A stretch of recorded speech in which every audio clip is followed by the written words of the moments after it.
اور 1803 میں fort William college کے چھاپا خانہ سے یہ چھپی۔ یہ مثنوی اپنے دور کے تکلف و تصنع کی بھرپور عکاسی کرتی ہے۔ ایک روایتی داستان اس مثنوی میں بیان کی گئی ہے جو دراصل شہزادہ بے نظیر اور شہزادی بدر منیر کا افسانہ عشق ہے۔ میر حسن نے اپنے منفرد اور خوبصورت انداز بیان سے اسے واقعیت اور حقیقت کا رنگ دے دیا ہے۔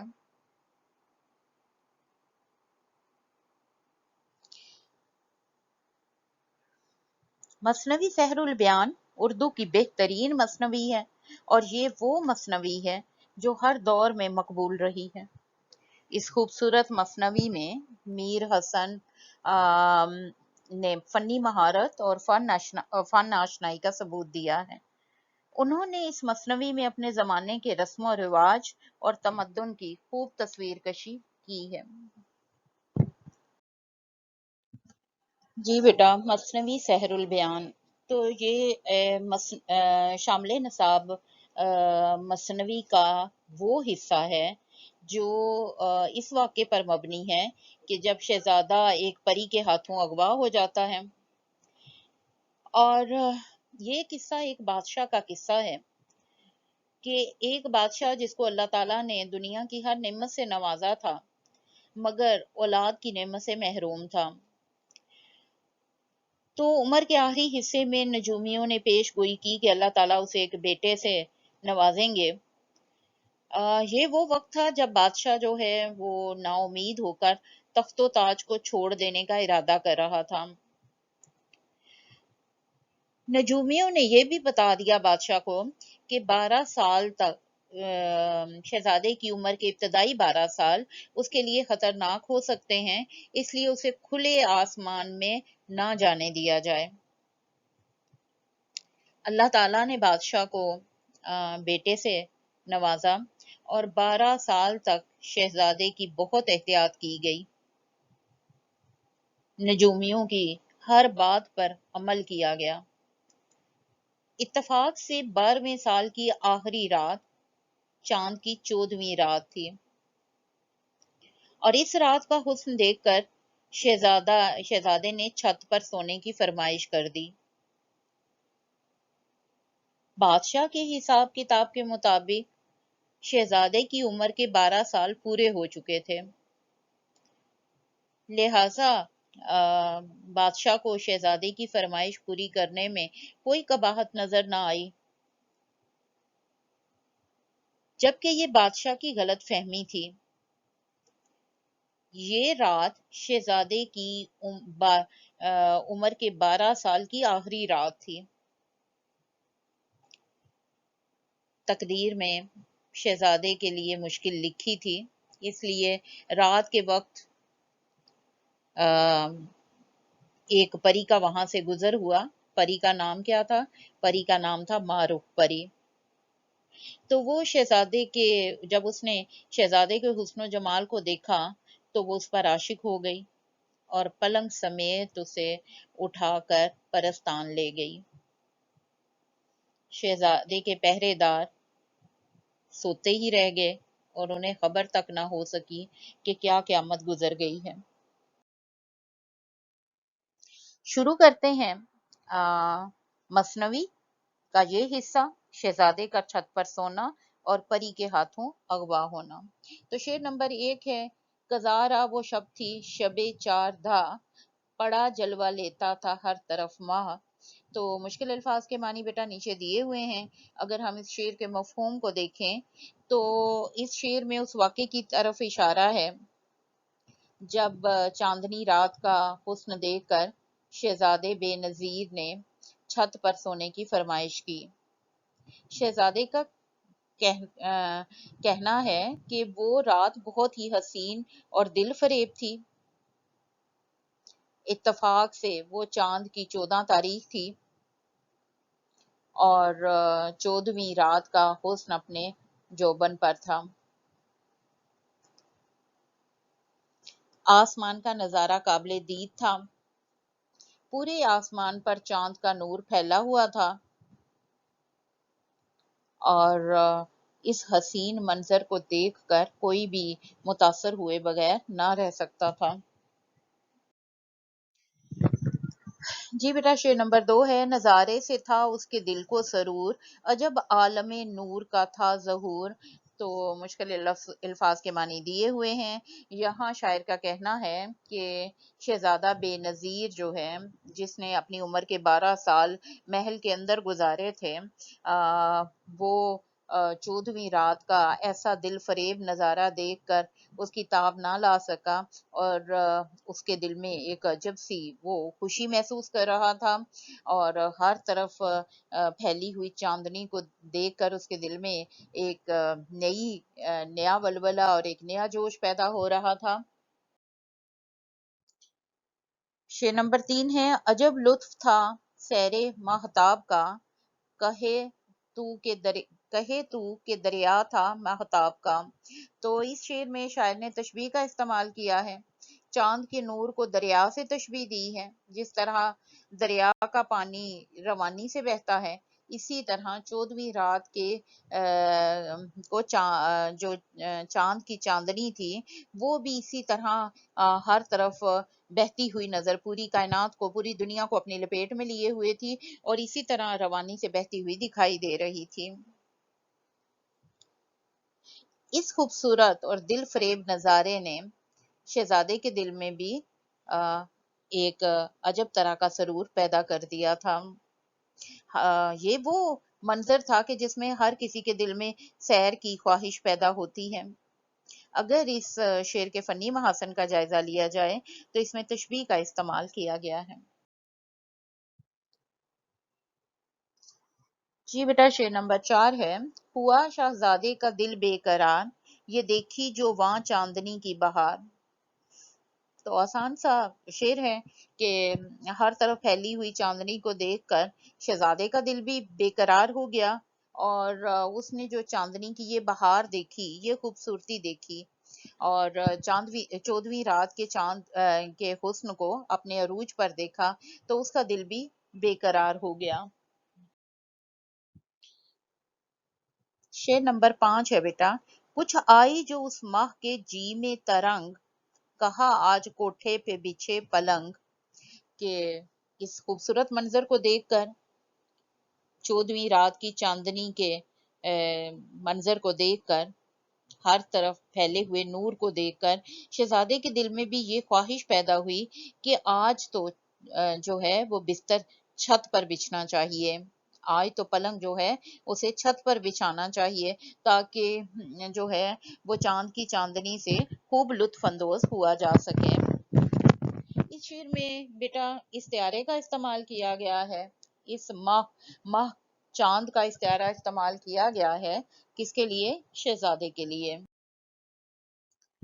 شعر نمبر 6 ہے بیٹا، کہا شاہ نے اب تو گئے دن نکل، اگر یوں ہے مرضی تو کیا ہے حلل۔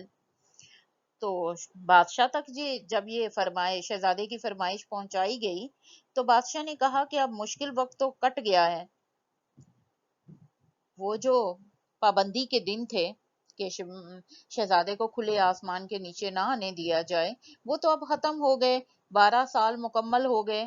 اگر شہزادے کی یہی مرضی ہے تو اس میں کوئی رکاوٹ نہیں ہے، کوئی قباحت نہیں ہے۔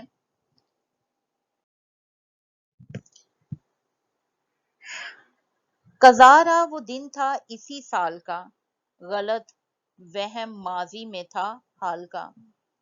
اس شعر میں شاعر کا کہنا ہے کہ بادشاہ نے تو یہ سوچ کر کہ شہزادے کی عمر کے 12 سال مکمل ہو چکے ہیں، خطرے کا وقت کٹ گیا ہے، اسے چھت پر سونے کی اجازت دے دی تھی، مگر یہ بادشاہ کی غلط فہمی تھی، حساب کتاب کی غلطی تھی، کیونکہ ابھی شہزادے کی عمر کے 12 سال مکمل ہونے میں یہ ایک رات باقی تھی، یعنی یہ 12ویں سال کی آخری رات تھی، اور بادشاہ جو ماضی میں سوچ رہا تھا کہ اب مصیبت کے دن ختم ہو گئے ہیں، تو اس کا یہ خیال غلط تھا۔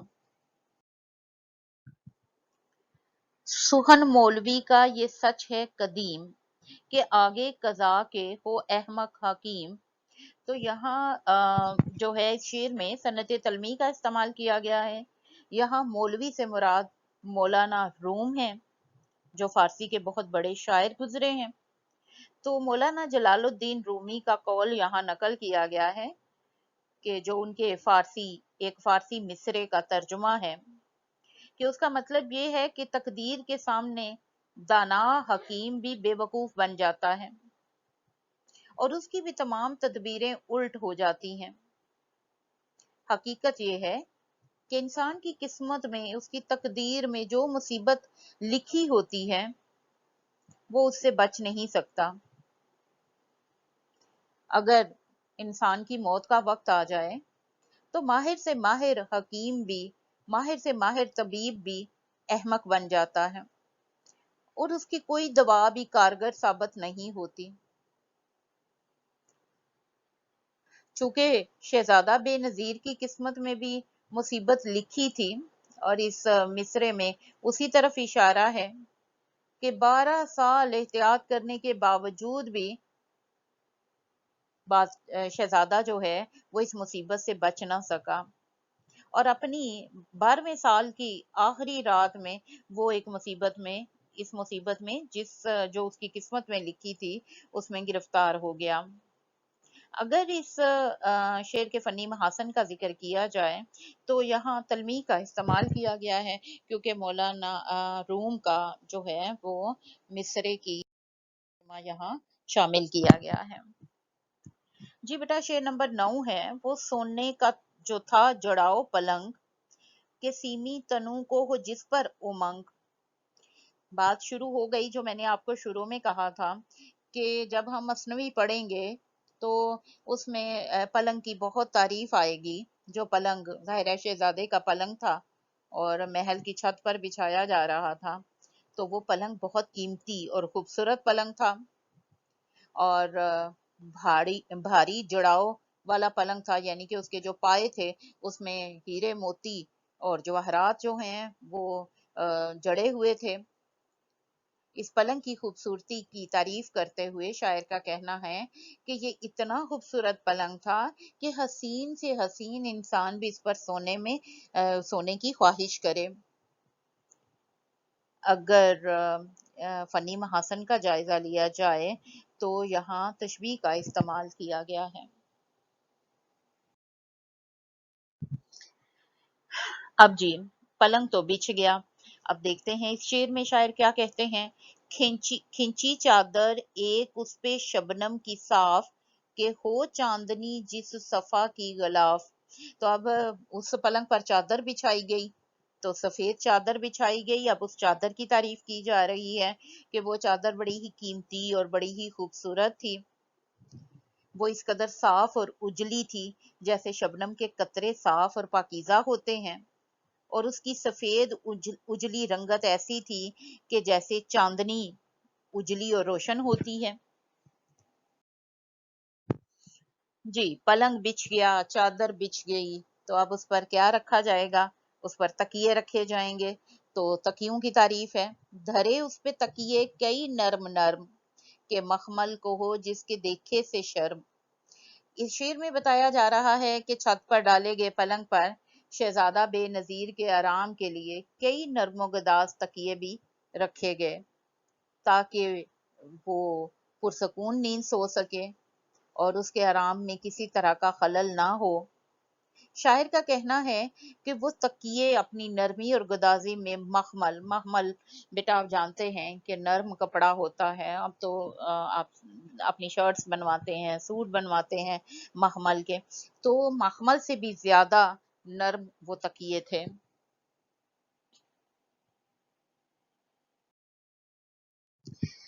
بات اگر کی جائے شعر نمبر 12 کی، تو کبھی نیند میں جب کہ ہوتا تھا وہ، تو رخسار رکھ اس پہ سوتا تھا وہ۔ جن تکیوں کی بات پیچھے کی گئی ہے، تکیوں کی تعریف کی گئی ہے، ان تکیوں کے بارے میں ذکر کیا جا رہا ہے کہ شہزادہ جب ان نرم و گداز تکیوں پر سوتا تھا تو کبھی اپنے رخسار ان پر رکھتا تھا، اور جب وہ گہری نیند میں ہوتا تھا تو یہاں پہ آپ کو پتا ہے کہ شاعر شاعری میں مبالغہ آرائی سے کام لیتے رہے ہیں. یہاں بھی ظاہر ہے کہ کچھ تو شہزادے کے لیے بچھایا گیا بستر، پلنگ، چادر، تکیے نرم و گداز خوبصورت تھے، اور کچھ شاعر نے مبالغہ آرائی سے بھی کام لیا ہے. جی شعر نمبر 13 ہے: چھپائے سے ہوتا نہ حسن اس کا ماند، دیے تھے لگا اس کے مکھڑے کو چاند. اب شہزادہ بے نظیر جو ہے وہ بھی اپنے حسن و جمال میں بے مثال تھا. یہاں شہزادے کے حسن و جمال کی تعریف کی جا رہی ہے کہ اگر کبھی نیند کی حالت میں اس کا ہاتھ اپنے چہرے پر چلا جاتا تھا اور شہزادے کا چہرہ اس کے ہاتھ کے پیچھے چھپ بھی جاتا تھا، تب بھی اس کا حسن ماند نہیں پڑتا تھا. روشن، اجلے اور صاف تکیوں نے شہزادے کے چہرے کو مزید حسین اور خوبصورت بنا دیا تھا. شاعر نے اس کے حسن کو ابھارنے کے لیے چاند کی تشبیہ دی ہے کہ اس کے چاند چہرے کو روشن تکیوں نے اور خوبصورت بستر نے اور جڑاؤ پلنگ نے اور بھی حسین بنا دیا تھا.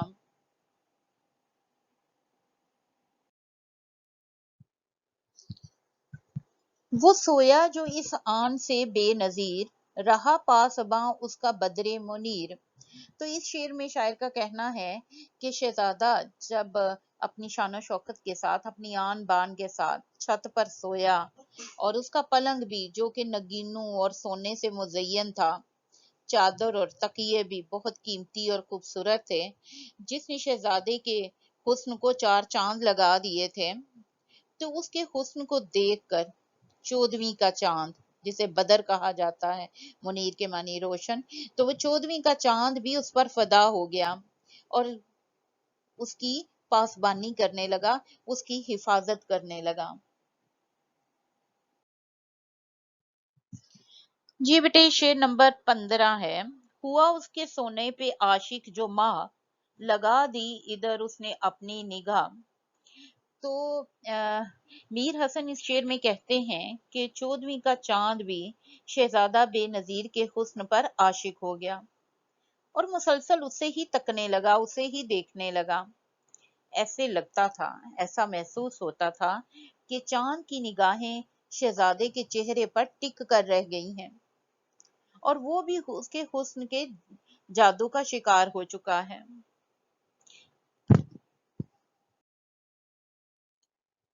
وہ ماہ اس کے کوٹھے کا حالہ ہوا، غرض وہاں کا عالم دوبالا ہوا. جی میر حسن اس شعر میں کہتے ہیں کہ چاند جو آسمان پر پورے جوبن پر تھا، اس کی روشنی ہر طرف پھیلی ہوئی تھی، اس نے شہزادے کی چھت کے گرد احاطہ کر لیا.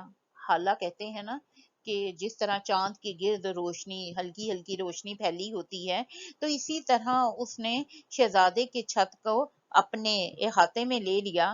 یوں لگا کہ چاند دوسرے چاند، یعنی شہزادہ بے نظیر جو ہے اس کے چھت کا اس نے کا حالہ ہو گیا ہے. دونوں چاندوں کے حسن کے نور نے اس منظر کے حسن کو کئی گنا بڑھا دیا تھا. یوں محسوس ہوتا تھا جیسے چاند کے سامنے چاند آ گیا ہو. چاروں طرف حسن ہی حسن بکھرا ہوا تھا. جی شعر نمبر 17 ہے: وہ پھولوں کی خوشبو، وہ ستھرا پلنگ، جوانی کی نیند اور وہ سونے کا ڈھنگ.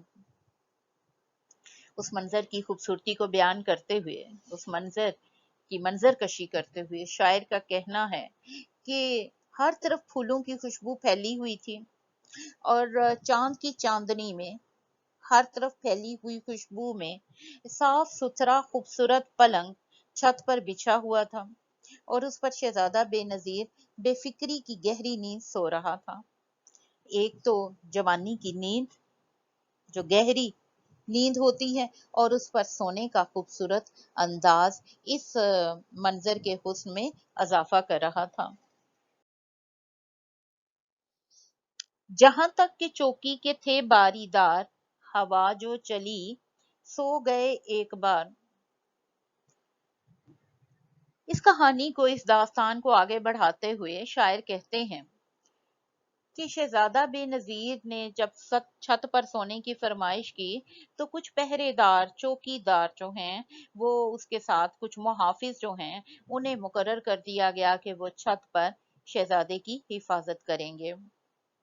لیکن ایک تو 14ویں رات کی چاندنی ہر طرف پھیلی ہوئی تھی، اور اس پر ٹھنڈی اور دل فریب ہوا چل رہی تھی، اور شہزادے کے جو پہرے دار تھے ان پر بھی غنودگی طاری ہو گئی، نیند طاری ہو گئی، اور وہ بھی بے خبر ہو کر سو گئے۔ شعر نمبر 19 ہے بیٹا۔ غرض سب کو وہاں عالم خواب تھا، فقط جاگتا ایک ماہتاب تھا۔ یہاں شاعر کا کہنا ہے کہ ٹھنڈی ہوا کے جھونکوں سے چھت پر موجود تمام لوگ شہزادے کے سمیت گہری نیند میں چلے گئے، اور وہ جو چوکی دار شہزادے کی حفاظت پر مامور تھے وہ بھی سو گئے۔ صرف آسمان پر چمکتا ہوا چاند جاگ رہا تھا، کیونکہ وہ خود شہزادے کے حسن سے متاثر ہو کر اس کو دیکھنے میں محو تھا۔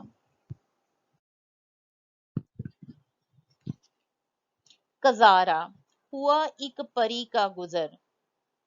کزارا اتفاق سے، اتفاقاً ایک پری کا وہاں سے گزر ہوا، چھت کے شہزادے کی چھت کے اوپر سے ایک پری کا وہاں سے گزر ہوا۔ پری کا ذکر میں نے پہلے بھی کیا ہے، معروف پری کا ذکر، معروف پری کا گزر وہاں سے ہوا۔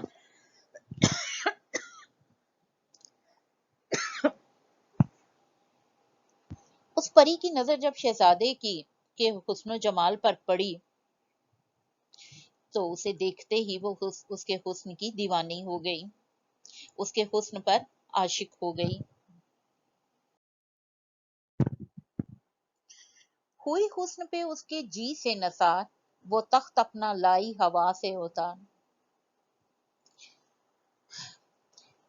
شاعر کا کہنا ہے کہ شہزادہ بے نظیر کو دیکھتے ہی پری مارو دل و جان سے اس پر فدا ہو گئی، اور پہلی نظر کی محبت کا جادو اس پر چل گیا، اس لیے وہ اپنا تخت ہوا سے اتار کر شہزادے کے قریب لے آئی تاکہ اس کے حسن سے لطف اندوز ہو سکے۔ جو دیکھا تو عالم عجب ہے یہاں، منور ہے سارا زمیں آسماں۔ جب پری اپنا تخت شہزادے کے قریب لے آئی تو وہ وہاں کا منظر دیکھ کر حیران رہ گئی۔ ہر طرف نور ہی نور پھیلا ہوا تھا، زمین و آسمان، ہر طرف روشنی ہی روشنی تھی۔ یہ نور صرف 14ویں کے چاند کی روشنی نہیں تھی یا اس کا نور نہیں تھا، بلکہ شہزادے کے حسن کے نور نے بھی چاروں طرف روشنی بکھیر رکھی تھی۔ ہوئی دونوں کے حسن کی ایک جوت، کہ جیسے ہو دو چشموں کی ایک سوت۔ اس شعر میں شاعر کا کہنا ہے کہ چاند اور شہزادے کے حسن کے نور میں کوئی فرق نظر نہیں آتا تھا، دونوں ایک سے بڑھ کر ایک حسین تھے۔ یوں لگتا تھا کہ نور کے دو چشمے ساتھ ساتھ بہہ رہے ہیں، مگر ان کا سرچشمہ، ان کا منبع ایک ہی ہے، بالکل اس طرح جس طرح دو دریاؤں یا ندیوں کا منبع ایک ہی ہوتا ہے۔ اس میں تشبیہ کا استعمال کیا گیا ہے۔ میں عشق میں پھر یہ سوجی ترنگ، کہ لے چلیے اس کا ایمانت پلنگ۔ معروف پری نے جب شہزادہ بے نظیر کو دیکھا اور اسے دیکھتے ہی اس پر عاشق ہو گئی تو اس کے دل میں ایک ہی خیال آیا کہ کیوں نہ میں اسے پلنگ سمیت اٹھا کر پرستان لے جاؤں، جہاں پہ ہر وقت یہ میری نگاہوں کے سامنے رہے اور میں اپنے دل کی پیاس بجھا سکوں۔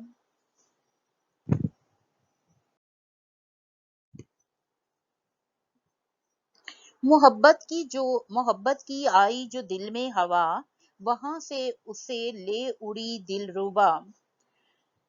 تو جو معروف پری ہے، اس کے دل میں جو شہزادے کی محبت پیدا ہوئی، تو وہ شہزادے کو پرستان لے جانے کے لیے اسے وہاں سے لے اڑی، اسے اپنے تخت پر بٹھایا، اور جو ہے اس کا پلنگ اپنے تخت پر رکھا اور اسے پرستان لے گئی، اور یوں جو ہے وہ کسی کو خبر ہوئے بغیر سویا ہوا شہزادہ اغوا کر لیا گیا۔ غرض لے گئی آن کی آن میں، اڑا کر وہ اس کو پرستان میں۔ تو اس شعر میں میر حسن بتاتے ہیں کہ ماں رخ پری پل بھر میں ہی شہزادے کو اغوا کر کے پرستان لے گئی،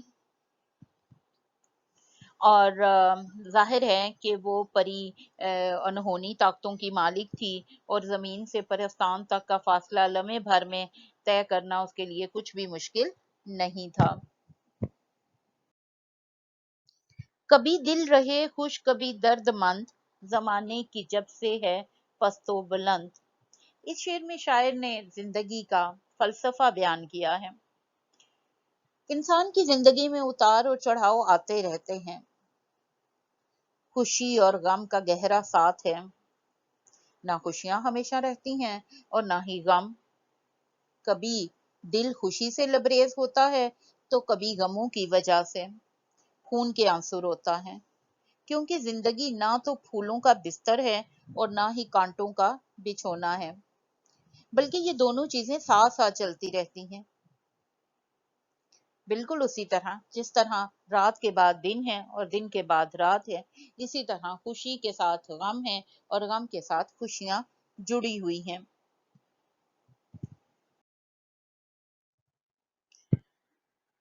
شہزادے کی زندگی بھی یہاں یہ شعر بھی دیا ہوا ہے کہ خوشی کے ساتھ دنیا میں ہزاروں غم بھی ہوتے ہیں، جہاں بجتی ہے شہنائی وہاں ماتم بھی ہوتے ہیں۔ تو بیٹا شہزادے کی زندگی بھی اپنے شیب و فراز کا شکار ہو گئی۔ 12 سال تو اس نے جو ہے وہ اپنے محل میں خوشی خوشی گزارے تھے، اور اسے کھلے آسمان کے نیچے نہ جانے دیا گیا تھا تاکہ وہ ہر خطرے سے محفوظ رہ سکے، کوئی پریشانی اسے نہ دیکھے۔ مگر پہلی ہی رات جب وہ چھت پر سویا تو وہ زندگی کی سب سے بڑی مشکل کا شکار ہو گیا اور پری کے ہاتھوں اغوا ہو کر پرستان پہنچ گیا۔ یہاں تک کی کہانی جو ہے وہ تو جو ہے وہ آپ کے سلیبس میں شامل ہے۔ اب آپ کے ذہن میں خیال آئے گا کہ میڈم پھر کیا ہوا اس کے بعد، ٹھیک ہے؟ تو اس کے بعد یہ ہوتا ہے کہ شہزادے کا دل جو ہے وہ پرستان میں نہیں لگتا، تو پری معروف جو ہے وہ شہزادے کو ایک اڑنے والا گھوڑا لے دیتی ہے، تاکہ وہ پرستان میں ادھر ادھر گھومتا پھرتا رہے اور اس کا دل پرستان میں لگ جائے۔ تو شہزادہ جو ہے وہ اس پر پرستان کی سیر کر رہا ہوتا ہے کہ اس کی نظر جو ہے وہ بدر منیر جو اصل اس داستان کی ہیروئن ہے اس پر پڑتی ہے، جو کہ اپنے باغ میں چہل قدمی کر رہی ہوتی ہے۔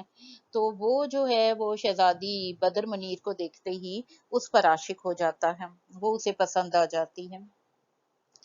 اب معروف پری کو جب اس کا علم ہوتا ہے تو وہ اسے شہزادے کو ایک اندھے کنویں میں ڈلوا دیتی ہے۔ اب بدر منیر جو ہے وہ بھی شہزادے کے عشق میں گرفتار ہے، لہٰذا وہ اس کی جدائی میں اس کا عجب عالم ہوتا ہے، اپنی سہیلی نجم النساء کے ساتھ وہ بے نظیر کی تلاش میں نکلتی ہے، اور جنوں کا بادشاہ جس کا نام فیروز ہوتا ہے اور جو شہزادی کی بدر منیر کی سہیلی نجم النساء کے ساتھ شادی کا خواہش مند ہوتا ہے، اس کی مدد سے وہ جو شہزادی بدر منیر ہے وہ اس سے شہزادے کو اس کنویں سے رہائی دلانے میں کامیاب ہوتی ہے۔ تو شہزادہ بے نظیر اور بدر منیر کی شادی ہو جاتی ہے، اور خود نجم النساء جو ہے وہ فیروز شاہ جو کہ جنوں کا بادشاہ ہے اس سے شادی کر لیتی ہے۔ تو یہ اس مثنوی کا اختتام ہوتا ہے۔ بیٹے دیکھیں، جو امتحانی نقطہ نظر سے اگر ہم دیکھتے ہیں تو آپ کو کوئی سے حصہ نظم میں سے دو بند دیے جاتے ہیں، دو جز دیے جاتے ہیں الف اور بے، اس میں سے کسی ایک جز کی آپ نے تشریح کرنی ہوتی ہے، ٹھیک ہے؟ تو چونکہ ہم نے یہاں ہر شعر کی تشریح کی ہے، ہر شعر کے مفہوم کو دیکھا ہے، مگر اگر اس مثنوی کے کوئی سے اشعار بھی آپ کو آ جاتے ہیں تو آپ نے سب سے پہلے تو بتانا ہے کہ میر حسن کی مثنوی کی سب سے پہلے بتانا ہے کہ یہ اشعار جو ہیں وہ مثنوی سے لیے گئے ہیں، پھر آپ نے مثنوی کی حید بتانی ہے، مثنوی کیا ہوتی ہے، پھر آپ نے یہ بتانا ہے کہ مثنوی سے وہی کام لیا جاتا ہے جو نثر میں ناول سے لیا جاتا ہے، پھر آپ نے بتانا ہے میر حسن جو ہیں ان کی شہرت کا دار و مدار بھی مثنوی سحر البیان پر ہے، پھر مثنوی سحر البیان جو ہے وہ اس میں کن چیزوں کی عکاسی کی گئی ہے جیسا کہ ہم نے تعارف میں پڑھا، تو وہ آپ نے بتانا ہے، پھر آپ نے بتانا ہے اس کا اصل قصہ کیا ہے، ٹھیک ہے؟ جس طرح میں نے آپ کو نظم کا تعارف دیا ہے اس طرح آپ نے پورا قصہ بیان کرنا ہے کہ یہ واقعہ یہ قصہ ہے کیا، ٹھیک ہے؟ پھر آپ نے ان اشعار کی تشریح کرنی ہے، تو یہ جب آپ تشریح کریں گے تو یہ ایک طویل تشریح بن جائے گی، لہٰذا اس بات پہ پریشان نہیں ہونا کہ میڈم اس کی تشریح میں ہم کیا لکھیں گے، تو جون سے بھی اشعار آئیں گے اس کی تشریح میں لکھنے کے لیے آپ کے پاس بہت سا مواد ہے، اس لیے اس بات پہ پریشان نہیں ہونا ہے آپ نے۔